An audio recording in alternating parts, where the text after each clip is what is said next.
Bueno, os preguntáis sobre si Trump gana las elecciones, la guerra de Ucrania acabará. Bueno, la guerra de Ucrania acabará tarde o temprano. Gane quien gana las elecciones. Sí. Lo que importa más es en qué términos y condiciones va a llegar a su fin este conflicto.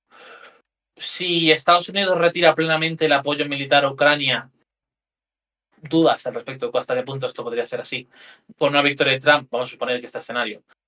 ¿La guerra se acaba antes? Depende también de lo que haga la Unión Europea. Depende también de lo que decide la propia Ucrania. Hay muchos factores entrelazados que me resulta difícil poner una mano en el fuego de esto ocurrirá o esto no. Si la pregunta es, ¿gana Trump el, no sé qué día de noviembre es, el 19 de noviembre creo, algo por así, las elecciones y al día siguiente termina la guerra de Ucrania? No, eso no va a pasar. Hay que hacerse la idea de que la guerra de Ucrania durará al menos un año más, mínimo, y probablemente yo no descarto otros dos, No, y además que o incluso tres. yo entiendo la pregunta, ¿eh? Lo que Trump ha dejado claro en todo momento en la campaña y lo sigue dejando claro es que Ucrania es nada cercano a existencial para Estados Unidos. No. Y en ese sentido, lo que sí puede esperarse. A ver, hay una diferencia entre bola de cristal y que podamos confirmar ciertas cosas. ¿Sabemos si terminará antes la guerra de Ucrania en caso de que gane Trump las elecciones? No. ¿Sabemos que se confirmará y se cronificará el alejamiento de Estados Unidos con respecto al conflicto? Es muy probable. Es muy Sí, pero probable, lo cierto es que, salvo que Trump dé un giro de 180 grados de su discurso, que no parece probable. correcto, pero lo cierto es que ahora mismo Estados Unidos, esto no es cierto, es hace 2 días, ¿no? Pero se ha tirado meses y meses sin aprobar Claro, nuevos paquetes de ayuda para Ucrania. Y esto es así, esto es objetivamente sí. cierto. Y a ese efecto, digamos, eso no cambiará tanto. Pero lo que pasa es que cómo afectará eso a la postura europea y a la postura ucraniana es lo verdaderamente relevante. Pero bueno, Claro. luego se irá viendo. Es, es, es cierto que con Biden la ayuda está estancada, lo sabemos. Es cierto que, entre otras cosas, el estallido del conflicto en Oriente Medio ha complejizado la posición del gobierno de Biden. Lo que pasa es que, en caso de que Trump volviese a la Casa Blanca, lo que hoy es posiblemente una cuestión coyuntural, que es a lo que se agarra Ucrania, los actores europeos, que entienden que el alejamiento de Estados Unidos con respecto a la guerra en Ucrania es una cuestión temporal o coyuntural y que se puede revertir. Lo que pasaría en caso de que ganase Trump es que probablemente los actores europeos y Ucrania y también Rusia asumiría que ese alejamiento de Estados Unidos respecto a Ucrania ya iba a ser permanente, o al menos durante 4 años. Y eso cambia, aunque en lo material quizá no cambie sustancialmente con lo que hoy está aportando Estados Unidos al conflicto, el que se borre toda esperanza para los actores europeos y para Ucrania de que Estados Unidos se involucre en mayor medida, sí que afecta al conflicto, evidentemente. Pero bueno, de ahí a que podamos responder esa pregunta ya es otro cantar, Vale. evidentemente. Bueno, nos preguntan también sobre si creemos que podría haber una nueva entrada de tropas rusas por el norte o si, bueno, también nos preguntan sobre un grupo, si creemos que podría haber una intervención directa de la OTAN en el conflicto. Ahora vamos sobre este tema que va a seguir surgiendo. Probablemente, teniendo en cuenta lo que esperamos que diga mañana Macron, va a volver a surgir una vez más. Pero bueno, sobre si creemos que Rusia puede entrar nuevamente por el norte. Posible es. ¿Va a ocurrir a corto plazo? No. Incluso en el medio tengo mis dudas. Ahora mismo la prioridad absoluta de Rusia es recuperar el control del Donbass y posiblemente volver a avanzar por primera vez hasta Zaporizhia ciudad. Yo creo que eso es la máxima prioridad junto con llegar a los kills dentro de Kharkov. Yo no espero que abran nuevos frentes, salvo que se muestre una oportunidad muy clara de colapsar las líneas ucranianas. En ese caso, nuevamente, es algo en lo que no pongo la mano en el fuego. Solo digo que en el corto o medio plazo no me parece que lo vayan a hacer. Pero sí la situación. Ellos desde luego conocen mucho mejor cuál es la situación del frente que yo. En ese sentido, ¿no? Quiero decir, nosotros podemos hacer todo el análisis, pero nunca tendremos todos los datos que pueden estar viendo cualquiera de los dos bandos, realmente, ¿no? Así Claro. que es algo que hay límites a cuánto podemos especular. Posible es, probable, yo ahora mismo no lo veo. Tenéis, por Luego, cierto, el link a la cobertura, lo acabamos de pasar por el chat, ¿vale? Esta misma cobertura, este mismo mapa interactivo que estáis viendo, podéis acceder vosotros en la página web y consultarlo a vuestra libertad y responsabilidad. vale, bueno, están haciendo muchas preguntas relacionadas con la OTAN o el envío de tropas a Ucrania en general. A ver, hay que tener en cuenta varias cuestiones. Bueno, para empezar, primero voy a quitar el miedo que me han preguntado. Nos preguntaban si Francia o Reino Unido, por ejemplo, envían tropas a Ucrania, ¿creéis posible que Rusia les atacara aunque el conflicto se mantuviera acotado al territorio ucraniano? Yo estoy seguro que si cualquier tropa occidental que entre en Ucrania es un objetivo para Rusia, en ese sentido. Es un objetivo perfectamente plausible, salvo que lo hagan en una de las opciones que hemos planteado en directos anteriores, que es marcar por así decirlo, la línea hasta aquí. A sentarse en el oeste de Ucrania, principalmente, en las regiones del oeste de Ucrania, y decir, hasta aquí puedes llegar Rusia, más de esto no puedes llegar. Una posición muy cínica y muy complicada, pero es una posibilidad de despliegue de tropas que yo considero factible. Lo que ha hablado, por ejemplo, Macron, creo que ha hecho menciones explícitas a Odessa. Es posible que se trate de marcar una línea. Y aunque ahí me parece un riesgo marcar esa línea, porque yo sé que había Odessa con un interés mucho más relevante para Rusia que el oeste de Ucrania o incluso la propia Kiev. Pero todo va a que verse. ¿Es posible que se manden tropas a Ucrania? Sí. Yo quiero dejarlo aquí claro mi posición al respecto. No espero una guerra abierta con Rusia por Ucrania, pero contemplo perfectamente que se puedan enviar tropas dentro de no menos de un año, eso también es importante. Si la situación de Ucrania continúa empeorando significativamente, yo creo que podemos ver algún tipo de despliegue de tropas en territorio ucraniano.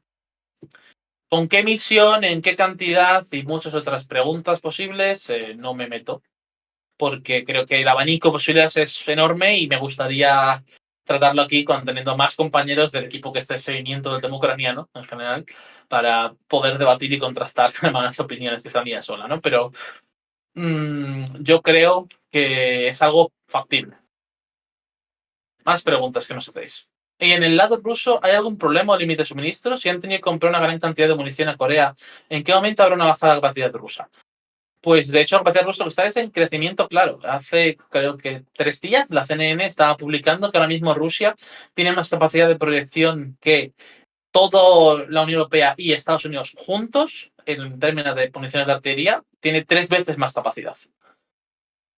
La compra de municiones a Corea del Norte o a Irán, como se ha planteado, no debe entenderse como un Rusia está desesperado y está rascando el fondo del barril buscando nuevas municiones. Debe entenderse como Rusia quiere mantener unas reservas activas, Rusia quiere continuar incrementando la capacidad de sus operaciones y no por ello está quedándose sin ellas. Hemos escuchado 1000 veces la cantinela de Rusia no tiene más misiles, Rusia no tiene más proyectos de artillería, dentro de un mes Rusia ya no puede más. Hemos visto hasta ahora que es claramente mentira y que Rusia está en incremento de sus capacidades ahora mismo. El ejército ruso se hace más fuerte ahora mismo, no más débil. Vale. ¿Qué más cuestiones? Nos preguntan nuevamente sobre las incursiones que ha habido en Kursk y en Belgorod, las regiones de Kursk y Belgorod, preguntándonos sobre por qué se ocurren, cuál es el objetivo.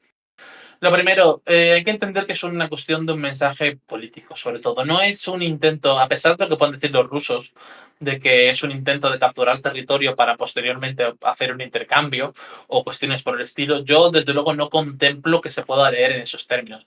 A mí me parece un intento de proclama política de hay rusos en oposición a Putin, hay una oposición interna a Putin, intentar provocar que se ocurra algo dentro de Rusia de una manera más propagandística que funcional en ese sentido. No creo que haya una posibilidad real de veteración y no creo que Ucrania tenga recursos que le sobren en este momento como para intentar entrar en territorio ruso. De hecho, el hacerlo, la razón por la que lo hacen con unidades de rusos opositores es precisamente porque si las tropas ucranianas tratasen de tomar territorio ruso, sería la excusa más fácil del mundo para galvanizar e incrementar aún más el esfuerzo bélico ruso con apoyo de la población. No me parece, o sea, no creo que en ningún caso sea el control territorial el objetivo de estas operaciones. Vale, más preguntas.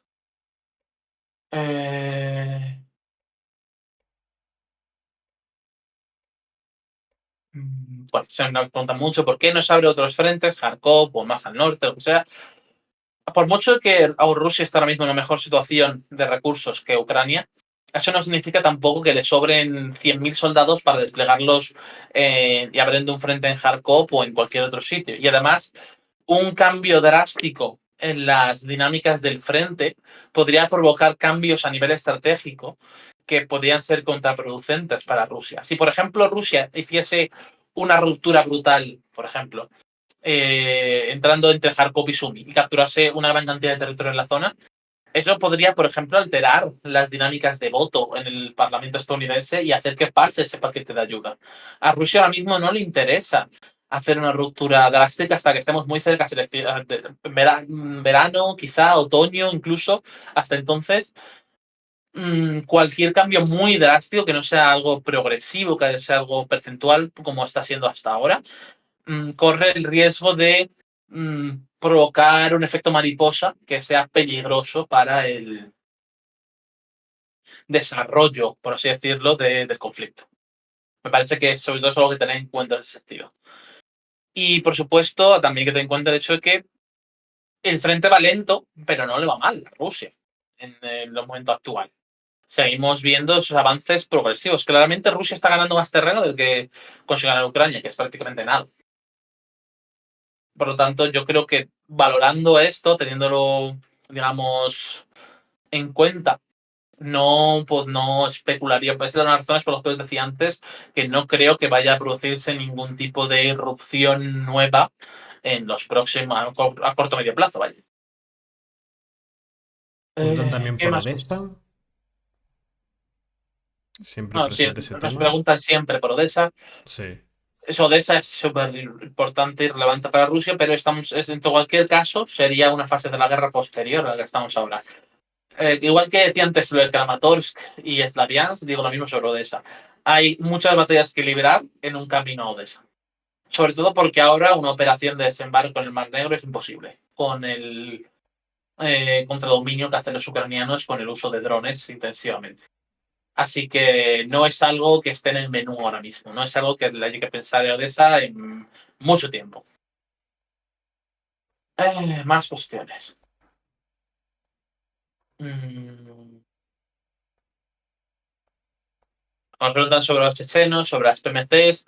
Están en el frente, están en distintos lugares del frente, pero digamos tienen un papel menos destacado y digamos hay un mayor control estatal sobre qué imágenes se publican y se filtran hasta cierto punto. Y estas unidades tan, digamos, tan vocales, tan propagandísticas, han pasado a un papel más secundario. Vale. Bueno, esta es una pregunta que no tiene que ver con esto, pero pues lo menciono, es algo por responder rápidamente. Nos dice, envía un youtuber contando que Estados Unidos solo estaba pudiendo reclutar como la mitad de los reclutas que necesitaba. ¿Sabéis si es cierto? Europa, ¿cómo va con eso? ¿Tiene sentido la propuesta de Macron, si es cierto? Sí, es un problema general en Occidente. No se están alcanzando las previsiones de reclutamiento en ningún lado. No sé si la cifra era que a la mitad, pero puede ser algo, digamos, es significativo. Saltar las dos cifras seguro, un porcentaje de dos cifras que no se está alcanzando. Eh, pero hasta qué punto es catastrófico o particularmente grave, ahí ya no me quiero meter. Es una cuestión también de cómo están planteándose las Fuerzas Armadas de distintos países en distintas circunstancias, en Occidente sobre todo, como es un problema. Y si esto puede afectar a la propuesta de Macron, pues no necesariamente, porque, reitero, yo no creo que, o sea, ya no solo que no lo espere, sino que no lo creo, que fuésemos una guerra abierta con Rusia en Ucrania. Siempre se va a ir con fuerzas voluntarias. No, no se va a decretar una movilización en países europeos. Me refiero a europeos de la Unión Europea. Vale, más preguntas por aquí. Algunas se repiten.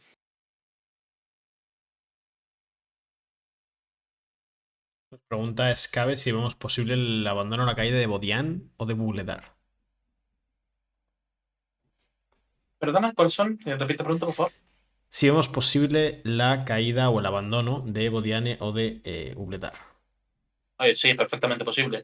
De hecho, me parece que el objetivo ahora de la campaña no Mikhailivka es acabar provocando un caldero en torno a Ogledar y Bodian. O sea, me parece que ese es el principal objetivo.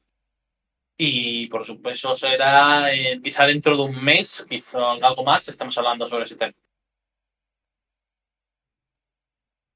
Eh, vale, más cuestiones. Nos preguntan por la participación o por la importancia de los sectores chechenos en el Y bueno, lo que decía conflicto. antes, que Sí, están ahí, simplemente no tienen un protagonismo tan propagandístico como el que tenían antes. Lo mismo con las PMCs. Hay varias PMCs rusas, varias empresas militares privadas rusas desplegadas en territorio frente. Sobre todo en estos nuevos marcos que ha creado el Ministerio de Defensa tras todo el drama con Wagner del año pasado. Pero sí, siguen ahí, se están ahí. No se han ido a ningún sitio. y Más nos preguntan por sentir popular, por así decirlo, o por reacciones de la ciudadanía europea, por así decirlo, con respecto a los nuevos discursos por probélicos, por ahora, así decirlo, o por ahora belicistas. nadie se lo toma. Me da la sensación de que por ahora nadie se lo está tomando particularmente en Sí, serio. estoy de acuerdo. Ni siquiera en Francia. Eh, Ni siquiera en Francia. En Francia puede cambiar a partir de mañana del discurso a nación que va a dar Macron al respecto. Sí, Pero diría que por ahora nadie se lo está tomando excesivamente en serio. sí. Sí, es cierto también que algunas de las posiciones militaristas, si se quiere, o de la profundización militarista en algunos países de la Unión Europea, viene ya de hace 2, 3 años, y entonces de alguna forma se van aceptando, la ciudadanía de estos países va aceptando determinadas medidas casi por una cuestión de arrastre, pero por ahora no es una cuestión, yo creo eh, que sea punto primero del día, ¿no? De la gente en estos países, como si lo fue probablemente en los primeros meses después del estallido del conflicto. Nos ¿Vemos posible preguntan, una zona de explosión aérea? Ni por casualidad. No creo que en ningún caso se vaya a arriesgar a. E incluso, quiero decir, cuando he dicho antes que creo posible el despliegue de tropas occidentales en Ucrania, no, reitero, no pienso en la entrada de países occidentales abiertamente en guerra con Rusia en Ucrania. Pienso en despliegues con funciones limitadas y más o menos controladas para evitar una escalada mayor. Pero no creo que vaya a ir demasiado lejos. El escenario más drástico, más complicado que veo es un escenario a lo Corea, en el sentido de que los países europeos que así lo deseen manden decenas de miles de voluntarios, comillas, comillas, a combatir a Ucrania. Pero eso lo veo muy difícil y lejano a día de hoy. Pienso que otras opciones más mmm, moderadas, vamos a decirlo así, se tratarán mucho antes. Y es cierto, por otra parte, lo que estás diciendo alguien ahora mismo en el chat. Ya hay voluntarios occidentales a patadas en Ucrania. Más de no sé cuántos, pero sé que miles. Solo sería escalar eso, en lo que yo creo que es el escenario más exagerado. Pero bueno, más cuestiones. Mm,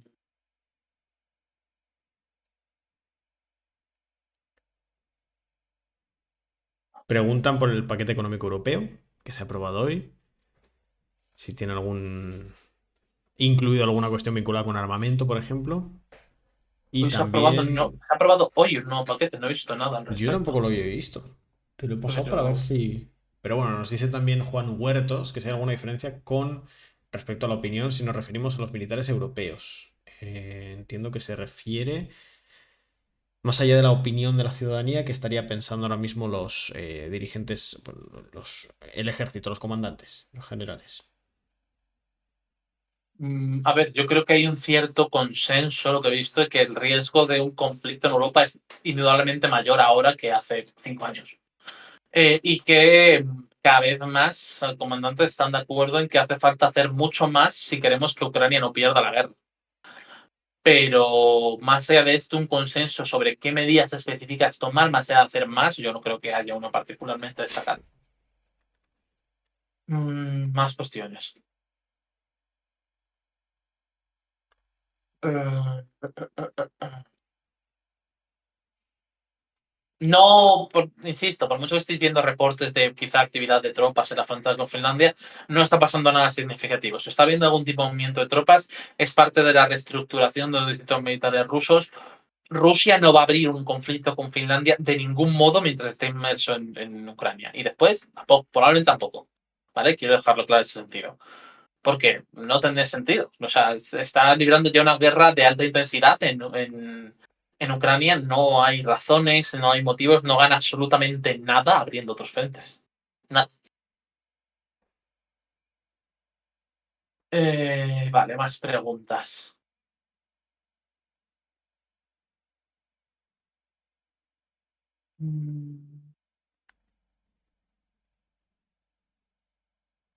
Bueno, la pregunta que creemos que dirá mañana Macron, yo creo que hablará sobre este acuerdo bilateral que se ha aprobado ahora en el Parlamento con Ucrania, que incluye básicamente envío de armamento, entrenamiento de tropas ucranianas y unas cuantas cosas más. Y hablará de la importancia de Ucrania para Francia. Yo no espero ningún anuncio drástico en las próximas 24 horas. Es un discurso marcadamente más político que de cambio estratégico del mundo. Más cuestiones. Eh,